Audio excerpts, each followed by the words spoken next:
Welcome to episode 27 of the Feed Your Soul with Kim podcast. Today, our topic is what is stress eating? We talk about stress and how it really can lead to overeating. Actually, we're a pretty stressed out society, and using food to manage that stress actually makes a lot of sense. It feels good, at least for a while, but we want to move out of that and we want to move into peace with food. Let's get started and figure out how to let this stress go.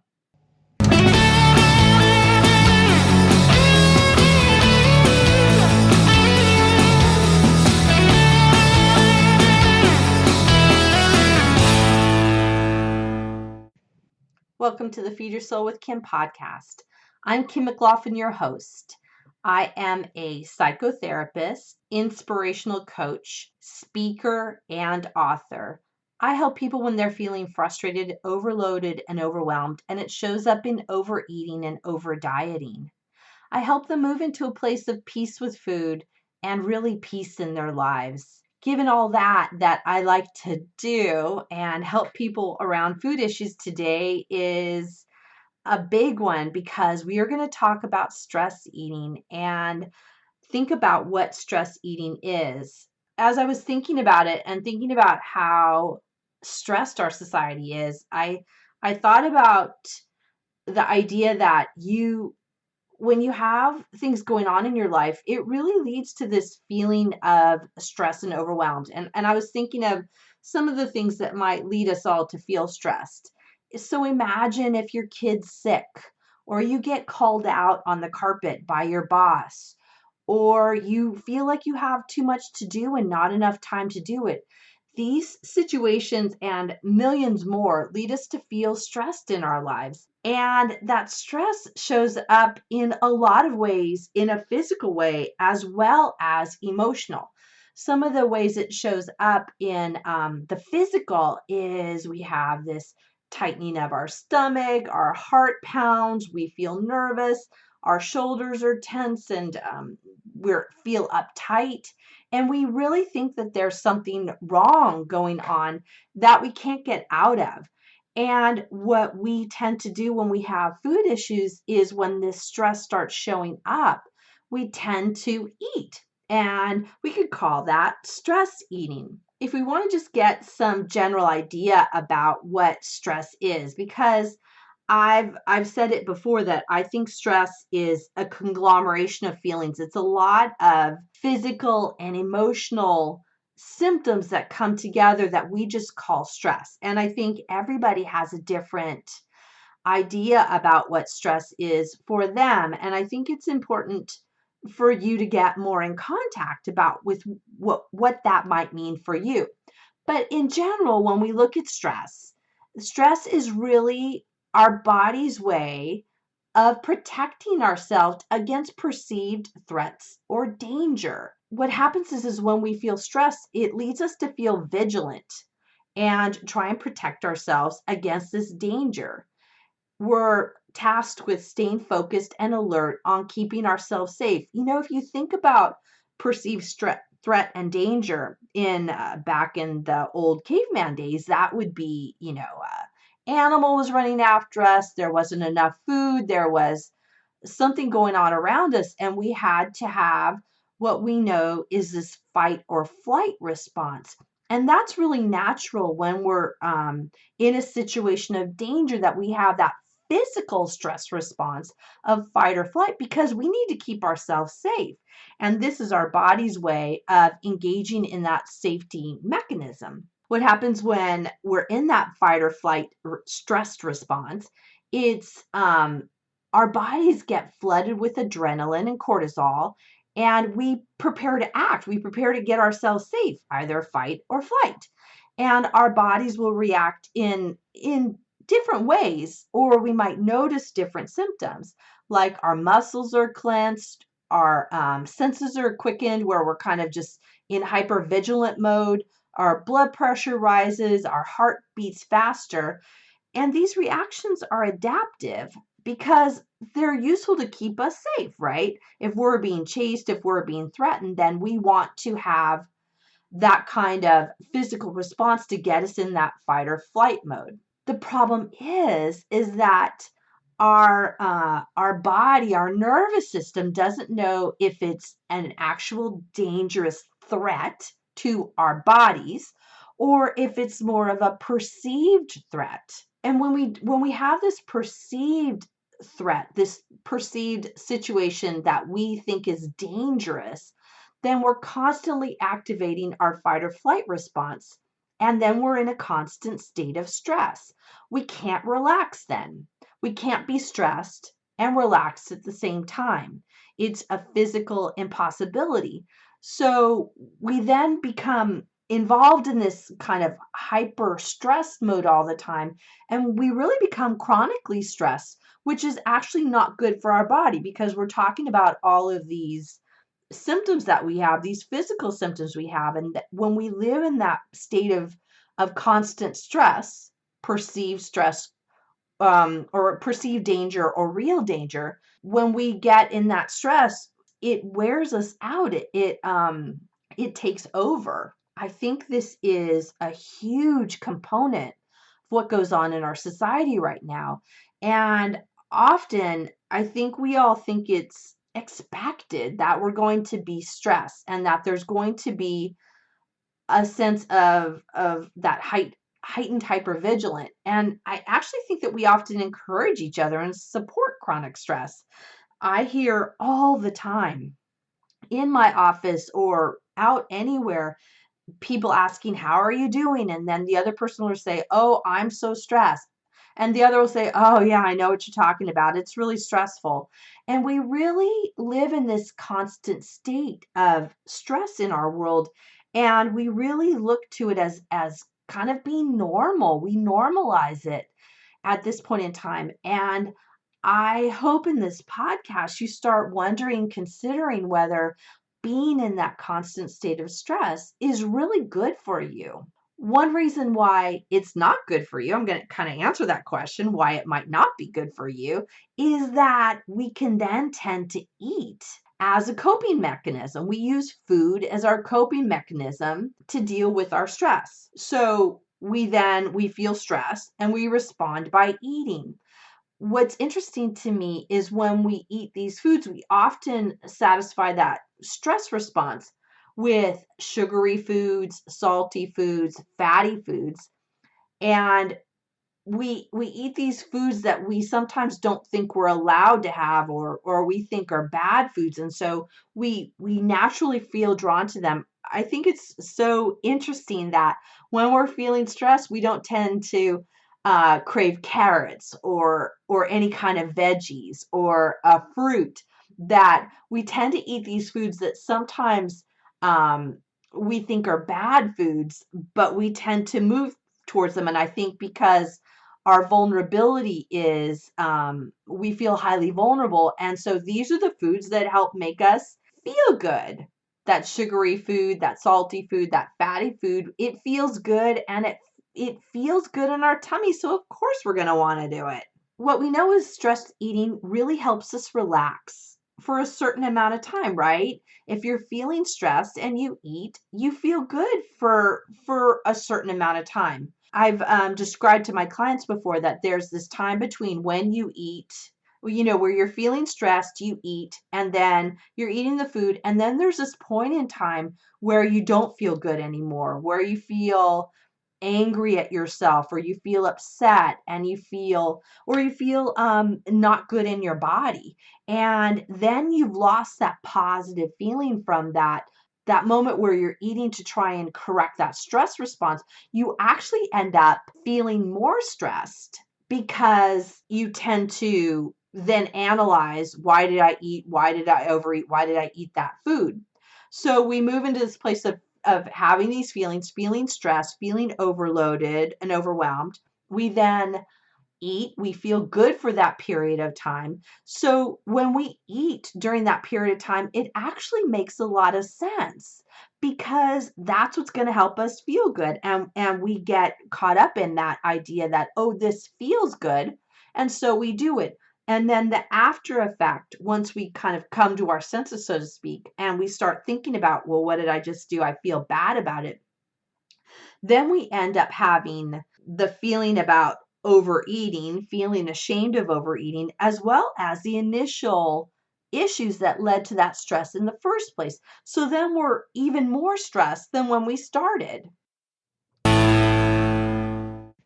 Hi, everyone. This is Kim, and my book is out. Feed Your Soul, Nourish Your Life, a 6-step system to peace with food is live. I recommend you get it. It has all my 6 components of feeding your soul, as well as my own story. Pick it up now. You can find it on my website at feedyoursoulunlimited.com.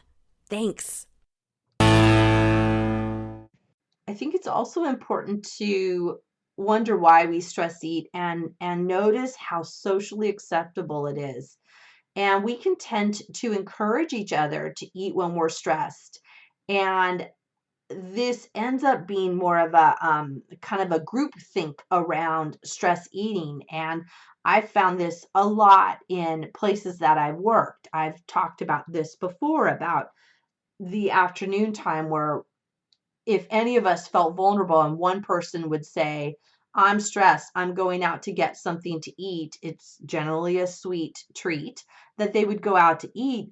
They'd say, I'm stressed, I'm going to go get something to eat. Who wants to go? There would always be a bunch of people that said, yes, me, get something for me. I want something. I'm stressed too. And so we then have this kind of group think around when we're stressed, we eat and we kind of encourage each other. You might not have initially thought of going out to eat, but when somebody else says they're stressed, that can kind of be code words for let's get some food. I remember that was something that happened for me a lot when I used to work in an office setting where I wouldn't be thinking about eating something or eating anything sweet. But then if somebody said they were stressed and that they were going to get something to eat, I'd think, well, I'm stressed too. I'll eat too. And that began to kind of as like, it felt like an encouragement to eat. Not that I'm blaming anybody for it, but it just became part of a group mentality that I felt drawn into. And I want you to think about whether that happens for you around other people when they talk about feeling stressed and want to eat. Really, when we look at stress eating, it's good while it lasts, and then there's a crash. So it's good until it's not. And I think the crash never ends well. The stories I always hear is that after we stress eat, we then feel even worse about ourselves. We have anger at ourselves for overeating.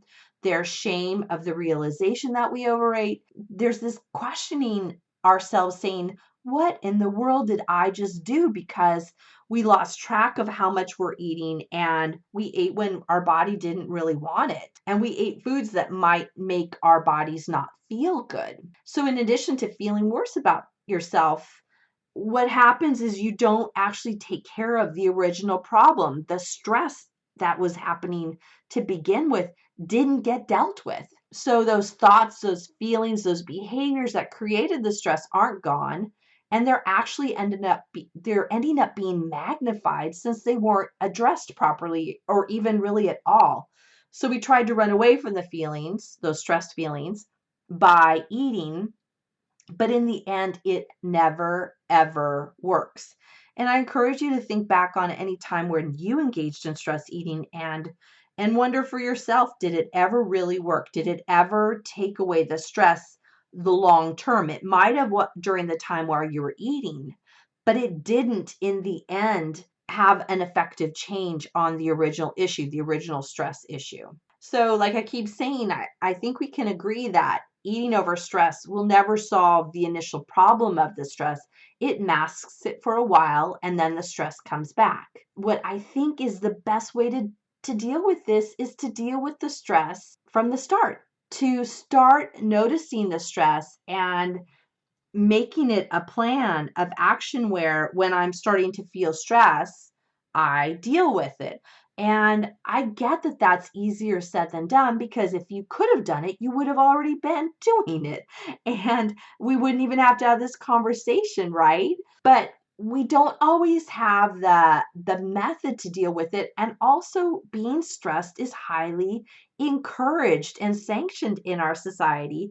And I want you to really consider how much you might have allowed yourself to be stressed and how might you pull out of it. I'm going to give you some ideas about what to do to start pulling out of that idea of stress being okay, and also what just to do with the stress to begin with, because I think it takes a larger kind of coordinated plan to deal with the stress. It isn't just one thing you can do. I think it's a lot of things, tactics and techniques that you need to do, as well as honoring that stress had become a part of your life and that you don't want it anymore. So here's some ideas. First, I think you need to begin by noticing the feelings. Stress, like I said, is a conglomeration of feelings. It's a lot of different feelings altogether. There's no one feeling that is stress. It's just whatever you individually would define as stress, possibly at a certain point in time. And at a different point in time, something else might be stress for you. And what stresses you out doesn't necessarily stress me out or somebody else. So it's extremely individual. So start noticing the feelings. And what I think is a great way to start noticing that those feelings is to start noticing my bodily sensations, what's going on inside that's underneath the feeling, the emotion, because then I can start noticing that physical sensation and then wonder if that maybe means that I'm having feelings. Because sometimes when we get stressed, it's just, I'm just stressed. And when you then look back at or look at what the physical sensation is, it gives you some clues. Here's some ideas. I was thinking about what happens for me. So for me, when my stomach is fluttering, it can mean sometimes that I'm feeling anxious. And so when I have kind of a fluttering tummy, I will wonder if I'm feeling anxious. If I'm feeling tired, that can mean sadness for me. If I'm crying, that can also mean sadness for me. If I have a clenched jaw where my jaw feels really tight, that can be anger for me, or that could be frustration for me. If I'm having clenched hands, that could mean anger for me. So when I start to look at my body sensations, what's going on in my body, that can then help me identify my feelings so I can start acknowledging it and noticing those feelings so they don't build up to where I have that feeling of stress. And if I start managing the feelings, noticing the feelings, dealing with the feelings, I then won't need food to take care of the stress. Makes sense, right? Another way to help overcome this stress eating is to look at something that I think could be kind of beneficial, and that is look at what brings you joy and pleasure in your life. When we're in this highly stressed mode, we're in that fight or flight, that need for safety, emotional safety, or physical safety. And what can counterbalance that is to start noticing what brings you joy and pleasure in your life and focusing on that and bringing that in more often, because then that can lessen the stress. When I bring this up with every client, I ask them about what brings them joy, what do they do for self-care, what do they do for pleasure. And I got to tell you, 99% of the time they look at me and they look sideways at me and say, what do you mean joy and pleasure? What do you mean self-care? They literally don't know what I mean anymore, because when we use food to try and deal with our lives, deal with stress, we've lost track of what really brings us pleasure, what really brings us joy. Once again, with a society that's really focused on stress as this kind of group way of managing life or being in life, we've all lost this way of focusing on what brings us joy and pleasure. One of my techniques that I use with my clients is I ask them to start making a list of what brings them pleasure or joy, and to think about that and to write it down, because then that's a list of what we want them to start engaging in more. If you don't have any idea of what brings you pleasure and joy, the next thing I suggest you do is to think back on what used to bring you pleasure and joy in the past. What did you do before for your self-care? And to make a list of that. And sometimes for people that can be, well, many, many, many years ago. And what can happen is you can be so far away of those pleasuring times and engaging in that you forget. But when we look back in our past, we can remember it. And after you make that list, do something different. I think they need to be a part of regular activities, but I'm good with just starting with one thing and do that and see how it feels to start engaging in those pleasurable activities.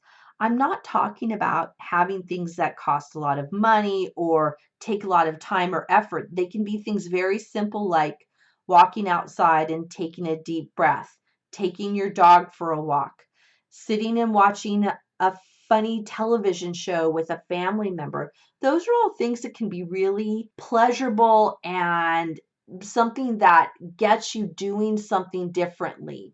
The next thing I think that is really important for moving out of that stressed feeling is to get plenty of sleep. We are a sleep deprived society. It is something I hear from clients, I hear from friends, I hear from all kinds of people all over that you're lacking sleep.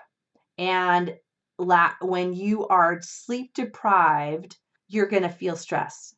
You're just going to feel stressed. Sleep hygiene is critical to end stress eating. It is critical. You're going to eat when you feel stressed from not sleeping. You're going to eat to try and keep yourself awake and to get yourself energy.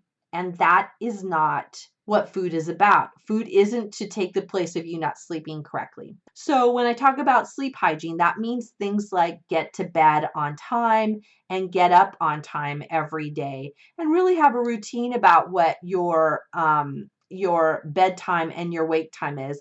I know experts will recommend that whatever you do on your weekday, you do on the weekend because then your body gets used to it as your normal kind of sleep protocol. Another thing that you can do for good sleep hygiene is to wind down each evening. And I like to start winding down in the evening hours before bedtime. And this for me is things like starting to get the lights lower, starting to have things calmer, doing things like putting on my pajamas to kind of wind down the evening. And it really kind of tells myself and my brain that I'm getting ready to go to bed later. And I like to start this a few hours before bedtime and just start working, winding down time. So another piece of sleep hygiene is to use various techniques to relax.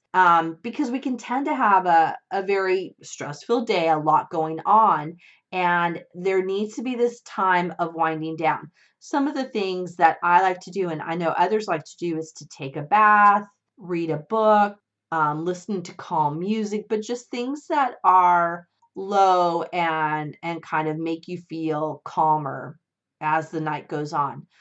Another thing that helps with sleep hygiene, people, I got to tell you, is to lessen your time on devices, especially at night. The devices they fire up our brain to make us think that it's daytime, and it can be overstimulating. And to be on devices at night is consistently, people that are experts in the sleep area say that's just not an okay thing to do. So if you're having any problems with your sleep, not getting deep enough sleep, not sleeping long enough, or not being able to get to bed on time, really look at the amount of time you're on devices and at what time during the night are you on your device. Truly better sleep is a great way to decrease stress. Lastly, when we're thinking about how to end overeating related to stress, is to eat regular meals. It's really helpful. It's one of the best ways you can help take care of yourself. What I find is people put off eating during the day and then really overload themselves at night. And having the lack of regular food throughout the day can stress your body because you're not fueling it throughout the day. And we need that fuel to take care of ourselves and take care of ourselves during the day. So I recommend you start noticing your hungry and full signals to help you determine when you should eat and eat regularly throughout the day. I talk about this in my freebie, Top Tips to End Emotional Eating, which is in the show notes. If you go to my website, feedyoursoulunlimited.com, one of the freebies I have on there is the top tips if you don't look in the show notes. But it helps you look at What time of day are you eating? Are you hungry? Are you full? How do you start noticing your body's functioning to get in touch with what foods work at what time of the day? Stress is really unavoidable, you guys. It's something that comes with being a human being on this earth, part about being just kind of fully engaged, but you don't have to let it take over. And there are all of these techniques that you can use to de-stress and to feel better during the day. When you're overeating due to stress, it feels good for a while and then it doesn't.